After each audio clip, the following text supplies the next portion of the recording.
할렐루야! 살 수 있는 길 주님의 교회 김학준 목사입니다. 오늘 함께 은혜 받으실 하나님 말씀은 구원받고 축복받은 사람으로 사는 법입니다. 본 말씀은 에베소서 2장 1절에서 10절까지의 말씀입니다. 그는 허물과 죄로 죽었던 너희를 살리셨도다. 그때의 너희는 그 가운데서 행하여 이 세상 풍조를 따르고 공중의 권세 잡은 자를 따랐으니 곧 지금 불순종의 아들들 가운데서 역사하는 영이라. 전에는 우리도 다 그 가운데서 우리 육체의 욕심을 따라 지내며 육체와 마음에 원하는 것을 하여 다른 이들과 같이 본질상 진노의 자녀이었더니 긍휼이 풍성하신 하나님이 우리를 사랑하신 그 큰 사랑을 인하여 허물로 죽은 우리를 그리스도와 함께 살리셨고 너희는 은혜로 구원을 받은 것이라. 또 함께 일으키사 그리스도 예수 안에서 함께 하늘에 앉히시니 이는 그리스도 예수 안에서 우리에게 자비하심으로써 그 은혜의 지극히 풍성함을 오는 여러 세대에 나타내려 하심이라. 너희는 그 은혜에 의하여 믿음으로 말미암아 구원을 받았으니 이것은 너희에게서 난 것이 아니요 하나님의 선물이라. 행위에서 난 것이 아니니 이는 누구든지 자랑하지 못하게 함이라. 우리는 그가 만드신 바라 그리스도 예수 안에서 선한 일을 위하여 지으심을 받은 자니 이 일은 하나님이 전에 예비하사 우리로 그 가운데서 행하게 하려 하심이니라. 예수님을 믿는다는 것은 무엇을 의미할까요? 예수님을 믿은 후에 어떤 사람이 되어야 우리는 올바른 크리스찬이 될 수가 있을까요? 그리고 예수님을 믿는 사람은 어떻게 이 세상을 살아가야 합니까? 이와 같은 가장 기본적인 질문에 대하여 확실한 대답을 주지 못한다면 우리는 여러모로나 병든 신자가 되고 마는 것입니다. 오늘 말씀을 통해 우리의 신앙 자세에 대해서 다시 한번 깊이 살펴보고 우리의 신앙이 올바른 기초 위에 서 있는지 신앙인의 근본적인 물음에 대하여 성도님과 함께 확실한 대답을 찾아보고자 합니다. 첫째로 구원받았다라고 하는 의미는 무엇입니까? 물에 빠진 사람이 자신이 물에 빠졌다라는 것을 알 때 구조를 요청하고 죽음에 이르는 병에 걸린 사람이 그러한 병에 걸렸다라는 것을 알았을 때 의사를 찾습니다. 구원은 자기 스스로가 절망적인 상태에 있다라고 하는 것을 깨달아 알 때 구하게 되며 청하게 됩니다. 자신이 얼마나 절망적인 존재인지를 깨닫지 못하면 죽음에 이르는 병에 걸렸음에도 불구하고 비낙낙하고 있다가 파멸되고 마는 것입니다. 인간은 하나님의 형상과 모양대로 지음을 받았지만 우리 조상 아담 때부터 마귀의 꾀임에 넘어가 하나님을 반역하고 등지며 떠나감으로써 타락하고 부패하고 말았습니다. 인간의 영은 죽고 인간의 성품은 타락하였으며 이 세상의 저주를 받아서 살아가야 하기 때문에 인간은 자신을 스스로 구원해 보려고 많은 애를 써보았지만 자기의 힘으로 구원할 수 없다는 사실을 역사적으로 알게 되고야 만 것입니다. 오늘날 인간은 모두 다 아담과 하와의 후예가 되어서 원죄를 가지고 있고 스스로 수많은 자범죄를 지으며 살고 있습니다. 로마서 6장 23절 전반절 죄의 싹은 사망이요 로마서 3장 23절 모든 사람이 죄를 범하였음에 하나님의 영광에 이르지 못하더니 라고 말씀하고 있습니다. 그리고 에스겔서 18장 4절 후반절에 범죄하는 그 영혼은 죽으리라 고 말씀하셨습니다. 그러므로 온 세상 사람들은 모두 다 죽음에 이르는 병에 걸려 있는 것입니다. 그들은 시한부 인생을 살고 있으며 이 한전적인 기간의 삶이 끝나면 영원한 몰락에 이르게 되는 것입니다. 누가 이 절망적인 인간의 존재를 건져낼 수가 있을까요? 하나님께서는 인간을 이와 같은 절망으로부터 건져주시고 소망을 주시며 생명을 주시기 위해 2025년 전에 지극히 사랑하시는 아들 예수님을 예비하사 이 땅에 보내주신 것입니다. 요한복음 3장 16절 하나님이 세상을 이처럼 사랑하사 독생자를 주셨으니 이는 그를 믿는 자마다 멸망하지 않고 영생을 얻게 하려 하심이라 라고 말씀하셨습니다. 하나님께서는 우리가 구원받을 아무런 대가도 지불할 수 없고 그럴 준비가 되어 있는 것도 아님에도 불구하고 우리를 사랑하심으로 말미암아 일방적으로 그 아들 예수 그리스도를 보내주신 것입니다. 그래서 예수님께서는 이 땅에 오셔서 하나님의 사랑을 몸으로 실천하셔서 보여주신 후에 십자가에 오르시고 인류를 구원하기 위한 희생의 제물이 되신 것입니다. 이사야서 53장 4절에서 5절 그는 실로 우리의 질고를 지고 우리의 슬픔을 당하였거늘 우리는 생각하기를 그는 징벌을 받아 하나님께 맞으며 고난을 당한다 하였노라. 그가 찔림은 우리의 허물 때문이요 그가 상함은 우리의 죄악 때문이라. 그가 징계를 받음으로 우리는 평화를 누리고 그가 채찍에 맞음으로 우리는 나음을 받았도다. 하나님께서는 예수님께서 이 땅에 오시기 600여 년 전에 너무나 분명하게 예수님께서 우리를 구원하시기 위해서 십자가에서 희생을 당하시고 고난 겪으실 것을 밝히 보여주고 있습니다. 우리는 십자가 사건을 바라볼 때에 가슴속에 감동하지 않을 수가 없습니다. 예수님께서 십자가에 달리셨을 때 우리의 모든 질병을 다 짊어지고 달리셨기 때문에 예수님은 머리끝부터 발끝까지 병이 드셨습니다. 이 세상 사람들이 상상할 수 있는 모든 병을 예수님은 다 짊어지셨습니다. 그러므로 예수님은 십자가에 매달려 있던 6시간 동안 사람들이 앓고 아파하는 모든 병을 다 앓으신 것입니다. 그러니 그 병의 고통이 얼마나 심하셨겠습니까? 거기에다가 인간의 슬픔도 예수님께서 모두 다 짊어지셨기 때문에 예수님의 얼굴은 일그러질 대로 일그러지고 예수님의 심장은 상할 대로 상하셨습니다. 모든 사람의 염려를 예수님께서 담당하사 그 슬픔을 주님의 어깨에 치신 것입니다. 그리고 성경은 말씀하시기를 그가 찔림은 우리의 허물 때문이요 라고 말씀하십니다. 우리 한 사람 한 사람이 입술로 허물 있는 말을 하고 잘못된 생각을 하며 손과 발로 그릇된 행동을 함으로써 지은 인간의 모든 자범죄를 죄가 전혀 없으심에도 불구하고 의의 근본이신 예수님께서 다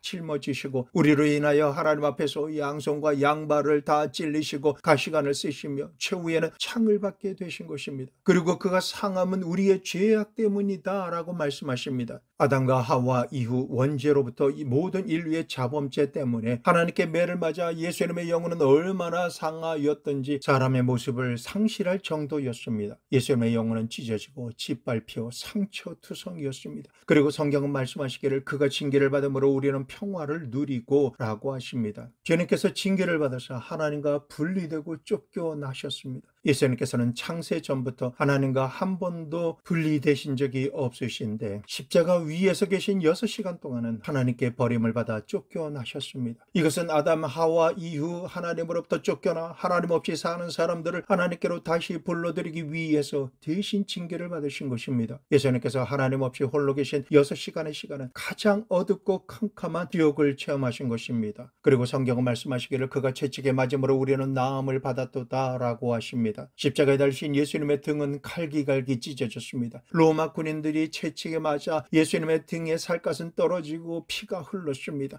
그리고 그 흐르는 피는 우리의 모든 질병과 연약함을 대신 담당하심이었습니다 라고 성경은 외치고 있는 것입니다. 예수님은 말로 형용할 수 없는 고난을 겪으셨습니다. 예수님의 영도 마음도 몸도 처참한 십자가의 고난으로 말미암아 찢겼습니다. 예수님을 통해서 우리 모든 인류의 죄와 미움과 질병과 절망과 저주와 죽음을 하나님은 다 청산해 주시고 예수님께서 다 이루었다라고 말씀하실 때 이 인류를 하나님과 분리시켰던 모든 죄악은 모두 다 철폐되어 버린 것입니다. 그러므로 이제는 그리스도 예수 안에서 하나님과 사람 사이에 분리할 수 있는 그 어떤 힘도 존재하지 않습니다. 예수님 안에 있는 인간을 붙잡아 놓을 수 있는 마귀의 권세는 더 이상 없습니다. 십자가에서 마귀의 모든 정사와 권세는 다 해제되어 버렸으며 무장도 해제되어 버렸기 때문에 그리스도 예수 안에서 하나님은 웃는 얼굴로 우리를 안아주실 수가 있게 된 것입니다. 마귀의 모든 무장은 해제되어 버렸으며 하나님과 우리는 아버지와 자녀로 하나가 됨으로 뭉쳐지게 된 것입니다. 이것이 바로 하나님께서 주시는 구원의 은혜입니다. 은혜는 대가를 요구하지 않는 값없이 주는 선물입니다. 우리 모두 앞에는 이 선물이 태어나서 죽을 때까지 놓여져 있습니다. 이 선물은 오직 믿음으로 말미암아 받아들이기만 하면 되는 것입니다. 우리는 이 구원에 대한 대가를 조금이라도 지불할 수가 없습니다. 그 어떤 행위로도 이 소중한 구원을 값주고 살 수가 없는 것입니다. 이 구원은 하나님의 선하심으로 말미암아 하나님께서 은혜로 우리를 위해 일하시고 값없이 우리에게 선물로 주시는 것이기 때문에 오직 믿음으로서만 얻을 수 있는 것입니다. 에베소서 2장 8절에서 9절 너희는 그 은혜에 의하여 믿음으로 말미암아 구원을 받았으니 이것은 너희에게서 난 것이 아니요 하나님의 선물이라 행위에서 난 것이 아니니 이는 누구든지 자랑하지 못하게 하려 함이라. 그러므로 천하 인간에게 구원이 있을 수 있다면 예수 그리스도의 십자가 이외에는 구원이 있을 수가 없습니다. 왜냐하면 인류는 인간의 힘으로 구원하기에는 너무나 죄가 크고 부패하며 처참한 존재이기 때문입니다. 오직 값없이 하나님으로부터 건짐을 받지 않고서는 인간은 어떠한 종교나 철학과 수양과 도덕을 통해서 자신을 스스로 건질 수 있는 존재가 못 됩니다. 인간의 사정이 이러함으로 오직 예수님과 십자가 보혈의 승리를 믿음으로만 구원을 받을 수 있으며 그 외에는 어떤 것으로도 구원을 받을 수가 없습니다. 그러므로 우리가 믿음으로써 죄 용서를 받고 하나님과 우리와 화목하게 되었습니다. 되었으며 성령을 받고 믿음으로 병고침을 받으며 저주에서 해방될 때 가난과 채무의 영이 소멸되고 아브라함의 복을 받게 되며 믿음으로 영생 복락을 얻고 부활에 참여할 수 있는 은총을 받게 된 것입니다. 요한삼서 1장 2절 사랑하는 자여 내 영혼이 잘됨같이 내가 범사에 잘되고 강건하기를 내가 간구하노라. 예수님 안에서 우리는 매일같이 우리의 영혼이 잘됨같이 범사가 잘됩니다. 영혼과 마음과 육신이 강건해지고 생명으로 때 넘치게 얻을 수 있는 소망 가운데 살게 된 것입니다. 그러므로 예수님 없는 인간은 절대 절망입니다. 소망이 있을 수가 없는 존재입니다. 무엇보다 자신이 절망된 존재라는 사실을 깨닫지 못하고 희낙낙하며 사는 사람은 더욱 절망적인 것입니다. 그러나 예수 그리스도 안에서 한없는 소망의 문이 열렸고 하나님께서는 예수님을 통해 한없는 희망을 우리에게 부어주셨습니다.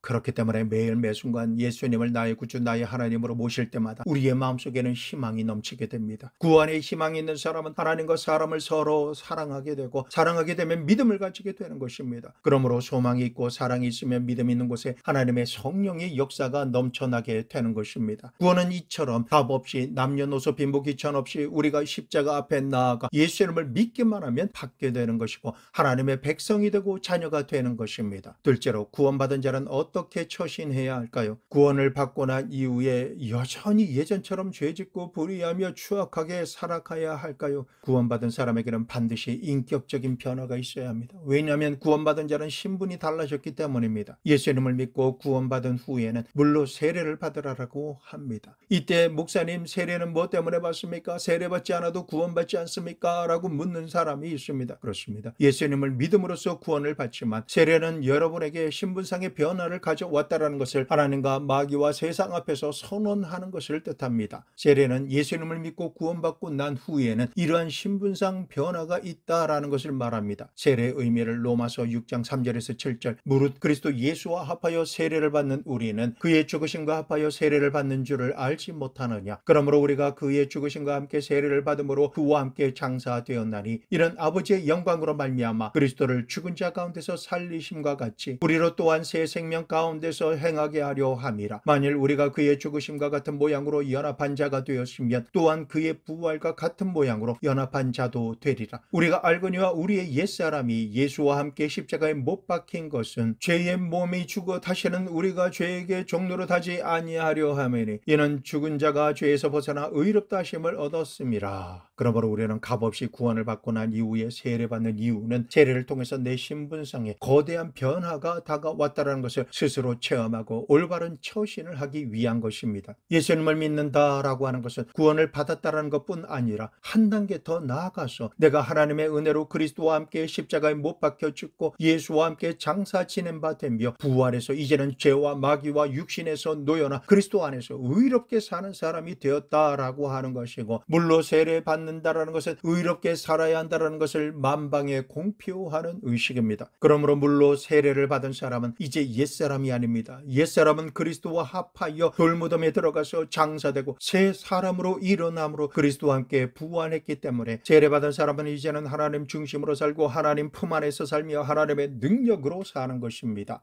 이제는 옛사람으로 살지 않고 어둠에 속하지 않으며 빛에 속한 사람으로 살아가는 것입니다. 흑암의 권세에서 건져내어 하나님의 사랑의 하늘나라로 옮겨진 천국 시민권을 얻었기 때문에 빛의 자녀답게 살아야 합니다. 에베소서 5장 3절에서 8절 음행과 온갖 더러운 것과 탐욕은 너희 중에서 그 이름조차 부르지 말라. 이는 성도에게 마땅한 반이라. 누추함과 어리석은 말이나 희롱의 말이 마땅치 아니하니 오히려 감사하는 말을 하라. 너희도 정녕 이것을 알거니와 음행하는 자나 더러운 자나 탐하는 자 곧 우상 숭배자는 다 그리스도와 함께 하나님의 나라에서 기업을 얻지 못하리니 누구든지 헛된 말로 너희를 속이지 못하게 하라. 이로 말미암아 하나님의 진노가 불순종의 아들들에게 임하나니 그러므로 그들과 함께하는 자가 되지 말라. 너희가 전에는 어둠이더니 이제는 주 안에서 빛이라. 빛의 자녀들처럼 행하라. 에베소서 4장 22절에서 24절 너희는 유혹의 욕심을 따라 싸우자가는 구습을 따르는 옛사람을 벗어버리고 오직 너희 심령이 새롭게 되어 하나님을 따라 의와 진리의 거룩함으로 지으심을 받은 새 사람을 입으라. 성경은 우리 구원받은 사람들에게 이처럼 옛사람을 벗어버리라 라고 말씀하고 말하고 있습니다. 그러면 우리는 어떻게 처신하며 살아야 할까요? 이제는 의와 거룩함으로 체험을 받은 새 사람으로 처신하며 살아가야 합니다. 구체적으로는 이 세상에서 범람하는 음행과 더러운 생각이나 말과 행위, 그리고 욕심과 탐심을 가지고 하나님보다 세상에 속된 것을 더 사랑하는 우상 숭배를 버리고 그리스도 안에서 새 사람이 되어 살아가야 합니다. 사도 바울은 갈라디아서에서 이렇게 고백합니다. 갈라디아서 2장 20절, 내가 그리스도와 함께 십자가에 못 박혔나니 그런즉 이제는 내가 사는 것이 아니요 오직 내 안에 그리스도께서 사시는 것이라. 이제 내가 육체 가운데 사는 것은 나를 사랑하사 나를 위하여 자기 자신을 버리신 하나님의 아들을 믿는 믿음 안에서 사는 것이라.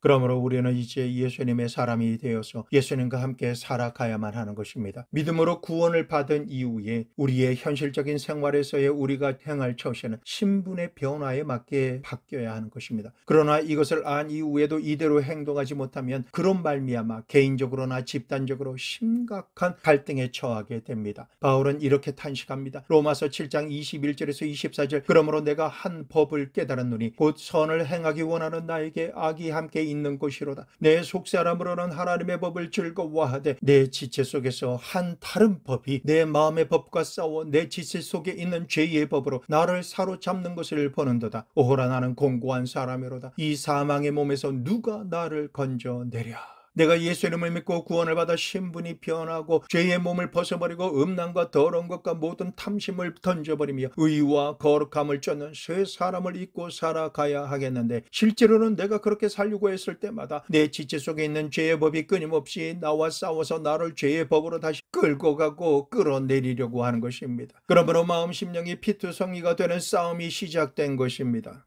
그래서 바울은 가슴을 치면서 오호라, 나는 공고한 사람이로다. 이 사망의 몸에서 누가 나를 건져내랴 라고 말한 것입니다. 예수님을 믿고 구원을 받은 사람은 구원받았기 때문에 끝없는 투쟁을 하는 것입니다. 어떤 사람은 제게 와서 이렇게 말합니다. 목사님, 예수님을 믿고 난 이후에 제 마음속에 갈등이 너무 심합니다. 구원받기 전에는 갈등이 없었는데 이렇게 갈등이 심하니 어떻게 해야 합니까? 라고 합니다. 그때 대답은 딱 하나입니다. 맞습니다. 구원받지 않은 사람은 갈등이 없습니다. 그는 죄악 가운데 살고 죄의 종이 되어 살고 있기 때문에 그 가운데서 그냥 살면 되는 것입니다. 그러나 우리가 구원받았기 때문에 죄를 버리게 되고 의롭게 살려고 하니 원수 마귀와 죄와 육체가 끊임없이 공격해 오는 것입니다. 그것들은 애굽의 바로 왕이 출애굽한 이스라엘 백성을 사로잡아 다시 노예로 잡아들이려고 하는 것처럼 우리를 점령하려고 하는 것입니다. 그에 대해서 대항해 싸우려고 하니 마음속에 수없이 많은 갈등이 생기는 것입니다. 여러분 속에 갈등이 있다면 그것은 여러분이 구원받았다라고 하는 가장 큰 증거인 것입니다. 여러분 속에 갈등이 없으면 여러분 아직 구원받지 못했습니다. 그러므로 예수님을 믿고 갈등이 있다는 것은 지극히 정상적인 것입니다. 여러분이 천국에 갈 때까지 이 땅에서 사시는 동안에는 갈등이 있을 수밖에 없습니다. 왜냐하면 이 세상에는 마귀와 죄와 육체가 있기 때문입니다. 그러므로 갈등이 있고 여러 가지 시험이 있는 것을 이상하게 생각하지 마십시오. 구원받았기 때문에 그런 갈등이 있는 것이고, 그러므로 우리는 죄와 날마다 싸워 이기고 또다시 싸워 이겨 승리의 삶을 살아가야 하는 것입니다.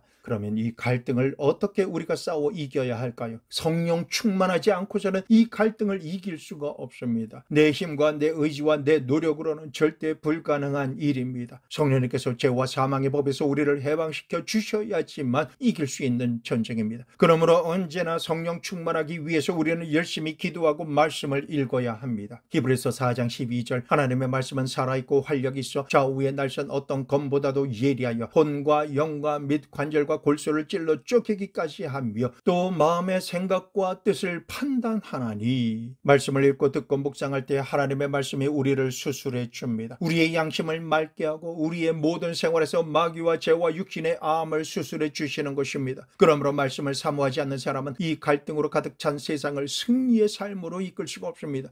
말씀을 열심히 읽고 난 이후에는 기도해야 합니다. 기도를 통해서 하나님과 대화하고 하나님의 크신 팔에 안길 때 우리의 영은 살아나고 육체는 하늘에서 온전한 것 같이 온전하게 치료되며 정복되는 것입니다. 그리고 영혼을 거슬러 일어나는 육체와 싸워야 합니다. 우리가 싸워 변화를 받으려고 결심하고 작정하지 않고서는 변화를 받을 수가 없습니다. 예수님을 믿은 이상 그리스도의 모양과 형상을 따라 살겠다라고 마음에 결심하고 피나는 싸움을 싸움으로써 우리는 하나님의 영광에서 영광으로 점점 더 향상되고 발전되는 것입니다. 의와 거룩함으로 지음을 받은 새 사람으로 날마다 변화되어 갈 때 우리는 하나님의 나라에 올라가서 그만큼 더 많은 상급을 받게 되고 하나님 앞에서 칭찬을 받게 되는 것입니다. 셋째로, 성도는 이 세상에서 어떻게 살아야 할까요? 성도는 믿음으로 구원을 받고 개인의 마음속의 갈등을 극복하며 살지만 밖으로 나가면 세상이 있습니다. 가정에는 남편과 아내, 자녀와 형제, 부모가 있고 세상에 나가면 이웃과 친구 그리고 원수도 있습니다. 이러한 세상에 우리가 나가서 성도로서 어떻게 생활해야 하겠습니까? 우리는 예수 그리스도를 본받아 살지 않으면 안 됩니다. 마가복음 10장 45절 인자가 온 것은 섬김을 받으려고 함이 아니라 도리어 섬기려 하고 자기 목숨을 많은 사람의 대속물로 주려 함이니라 라고 예수님께서 말씀하셨습니다. 예수님께서는 최후의 만찬에서 제자들을 위해 물을 길어 오시고 허리에 수건을 매시며 꿇어 앉으셔서는 그들의 발을 씻기 시작하셨습니다. 그 당시에는 신발을 신지 않고 샌들이나 맨발로 다녔기 때문에 길거리에 온갖 더러운 것들이 발에 묻어 있었습니다. 그래서 손님이 오면 그 집에 종이 물을 떠와 가지고는 손님의 발을 씻겨 주었습니다. 그러므로 발을 씻기는 일은 종이나 하는 일이지 주인이 하는 일이 아니었습니다. 그런데 그날은 예수님께서 제자들을 다 불러 모으신 이후에 그들 앞에 무릎을 꿇고 발을 씻겨 주신 것입니다. 이때 제자들의 얼굴은 종이나 제자가 해야 할 일을 선생님이시자 주님이신 예수님께서 하셨기 때문에 너무나 송구스러워서 얼굴이 홍당무가 되었습니다. 베드로의 차례가 되자 베드로는 너무나 죄송해서 요한복음 13장 6절에서 10절 시몬 베드로에게 이르시니 베드로가 이르되 주여 주께서 내 발을 씻기시니이까. 예수께서 대답하여 이르시되 내가 하는 것을 내가 지금은 알지 못하나 이후에는 알리라. 베드로가 이르되 내 발을 절대로 씻지 못하시리이다. 예수께서 대답하시되 내가 너를 씻어주지 아니하면 내가 나와 상관이 없느니라. 시몬 베드로가 이르되 주여 내 발뿐 아니라 손과 머리도 씻어 주옵소서. 예수께서 이르시되 이미 목욕한 자는 발밖에 씻을 필요가 없느니라. 온 몸이 깨끗하니라. 너희가 깨끗하나 다는 아니니라 하시니 예수님께서는 친히 제자들의 발을 다 씻겨주신 후에 앉으셔서 이렇게 말씀하십니다. 요한복음 13장 13절에서 17절 너희가 나를 선생이라 또는 주라 하니 너희 말이 옳도다. 내가 그러하다. 내가 주와 또는 선생이 되어 너희 발을 씻었으니 너희도 서로 발을 씻어주는 것이 옳으니라. 내가 너희에게 행한 것 같이 너희도 행하게 하려 하여 본을 보였노라. 내가 진실로 진실로 너희에게 이르노니 종이 주인보다 크지 못하고 보냄을 받은 자가 보낸 자보다 크지 못하나니 너희가 이것을 알고 행하면 복이 있으리라. 너희가 서로 발을 씻기고 섬기며 사랑으로 살아라 라고 말씀하신 이 말씀은 주님께서 채우러 주신 놀라운 교훈의 말씀이었습니다. 이처럼 주님께서 우리에게 원하시는 삶은 섬기는 삶입니다. 대접을 받는 삶을 살지 말고 섬기는 삶으로 일관하라 라고 하시는 것입니다. 그러므로 우리는 제일 먼저 하나님을 섬기는 삶을 살아야 합니다. 우리는 예배를 통해서 하나님을 섬깁니다. 그리고 11조와 물질을 들여 하나님을 섬기고 온갖 봉사함을 통해서 하나님을 섬겨야 합니다. 우리는 하나님만을 섬기는 삶을 최우선으로 두고 살아가야 합니다. 요한복음 12장 26절 사람이 나를 섬기려면 나를 따르라. 나 있는 곳에 나를 섬기는 자도 거기 있으리니 사람이 나를 섬기면 내 아버지께서 그를 귀히 여기시리라. 예수 그리스도와 하나님을 섬기는 사람, 그 사람만이 예수 그리스도와 하나님이 계신 천국에 같이 있게 된다라고 말씀하신 것입니다. 사람들은 육체를 섬기고 이 세상의 쾌락을 섬기며 돈과 권력과 마귀를 섬깁니다. 그러나 우리 믿는 사람은 단호하게 24시간 365일 그리스도를 섬기는 삶을 살아야 합니다. 그리고 두 번째로는 우리는 이웃을 섬기는 삶을 살아야 합니다. 마가복음 9장 35절 예수께서 앉으사 12 제자를 불러서 이르시되 누구든지 첫째가 되고자 하면 무사람의 끝이 되며 무사람을 섬기는 자가 되어야 하리라 하시고 마태복음 23장 11절에서 12절 너희 중에 큰 자는 너희를 섬기는 자가 되어야 하리라. 누구든지 자기를 높이는 자는 낮아지고 누구든지 자기를 낮추는 자는 높아지리라. 성도는 교회에서 섬기는 자가 되어야 합니다. 목사와 장로와 그 외 직분자는 직분이 높으면 높을수록 성도를 무시하고 꾸짖고 일을 시키는 자가 아니라 높을수록 낮아져서 남을 섬기는 것이 직분을 주신 주님의 뜻입니다. 교회 그 어떤 직분자가 성자 하나님이신 예수님보다 높습니까? 하나님의 나라는 예수님처럼 낮은 자를 섬기는 곳입니다. 우리나라의 세종대왕이 백성들을 섬기기 위해서 심려를 기울여 한글을 만들었기 때문에 존경을 받고 지금까지 K 한글로 전 세계 수많은 사람들이 그 탁월한 창의성을 인정하며 한글을 배우고 있습니다. 미국의 16대 대통령인 에브라임 링컨이 왜 그토록 사람들에게 존경을 받고 유명합니까? 그가 흑인 노예를 해방하기 위해서 생명을 바쳤기 때문입니다. 이 세상에서도 남을 섬기는 사람의 이름이 천하에 빛났던 것처럼 하나님을 섬기고 이웃을 섬기는 사람이 하늘나라에서도 그 이름을 빛낼 것입니다. 그러므로 우리는 가정과 교회와 학교와 직장과 사회생활에서 섬기는 삶을 살아야 합니다. 남편은 아내의 섬김을 받으려 섬기려고만 하지 말고 아내를 섬기고 아내도 남편을 섬기며 세워주고 자식은 부모를 섬기고 부모도 자식을 섬기며 회사에서는 사장이 사원을 섬기고 사원들도 사장을 섬기면서 서로를 섬길 때 노사 분쟁과 같은 그 모든 것은 끝나고 대화와 타협이 이루어지며 앞에서 끌어주고 뒤에서 밀어주는 삶을 살 수가 있게 되는 것입니다. 그리스도인의 삶은 사랑 가운데서 서로 섬기는 삶입니다. 이렇게 할 때 복된 사회생활을 할 수가 있습니다. 구원은 값없이 받습니다. 오직 하나님의 은혜로 우리에게 보내주신 예수님을 믿음으로 구원을 받습니다. 그러나 구원을 받은 이후에 구원받은 사람으로서 신분상의 변화를 가져오며 세상의 빛과 소금이 되는 삶을 살기 위해서는 끊임없이 자기를 부인하고 자기 십자가를 지고 주님을 본받고 따라가는 태도가 필요합니다. 이러한 노력이 없다면 그처럼 귀하게 받은 구원을 놓칠 위험을 당하게 되고 천국에 올라가서도 아무런 상급도 받지 못하게 될 수도 있습니다. 구원받은 사람이 섬길 곳이 없는지 주변을 살펴보고 마음을 다해 섬기는 일에 전력할 때 그런 나중에 천국에 올라가 크다 일컬음을 받을 것이고 하늘의 별과 같이 빛나며 많은 상급과 영광과 칭찬을 받게 될 것입니다. 이처럼 구원받고 축복을 받은 사람이 되어서 이 세상에서 하나님을 섬기고 이웃을 섬기며 아버지 하나님께 나아갈 때에 착하고 충성된 종이라 칭찬을 받으며 생명의 면류관을 상급으로 받는 복된 주인공이 될 것입니다. 이 주인공이 바로 여러분이 될 것을 우리 주 예수 그리스도의 이름으로 축복합니다.